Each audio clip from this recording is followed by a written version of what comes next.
شبوا العود الازرق بالمطايب، وصبوا الكيف على شقر للحبايب،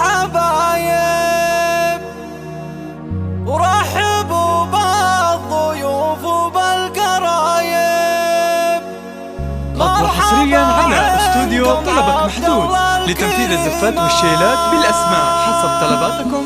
للطلب او الاستفسار يرجى الاتصال على 055 751 055 شكرا لاختياركم ودامت افراحكم. استوديو طلبك محدود. شبوا العود الازرق بالمطايب، وصبوا الكيف على شقر للحبايب، رحبوا بالضيوف وبالقرايب. مرحبا لتنفيذ الزفات والشيلات بالاسماء حسب طلباتكم.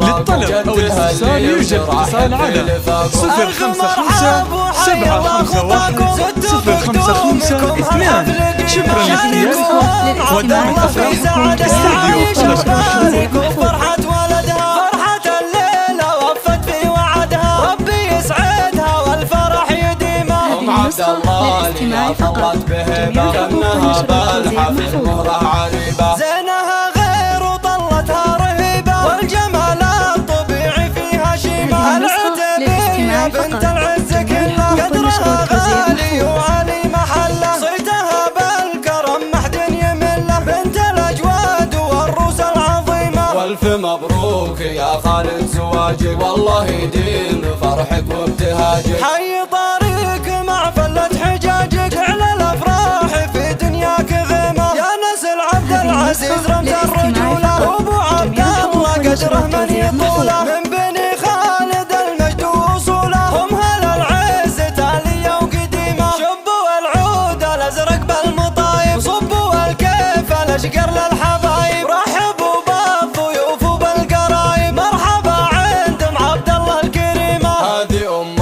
العريس ومن غلاكم، جت تهلي وترحب في لفاكم. الف مرحب وحي الله خطاكم، زدتوا بقدومكم هالحفل قيمه. شاركوا ام عبد الله في سعدها، عايشه باركوا فرحة ولدها، فرحة الليلة وفت في وعدها، ربي يسعدها والفرح يديمه. ام عبد الله اللي فضلت بهبه، كانها بالحفل مهره عريبه، زينها غير وطلتها رهيبه، والجمال الطبيعي فيها شيمه. العتبية بنت العز كلها، قدرها غالي وعلي محله، صيتها بالكرم محد يمله، بنت الاجواد والروس العظيمه. والف مبروك يا خالد زواجك، والله يديم فرحك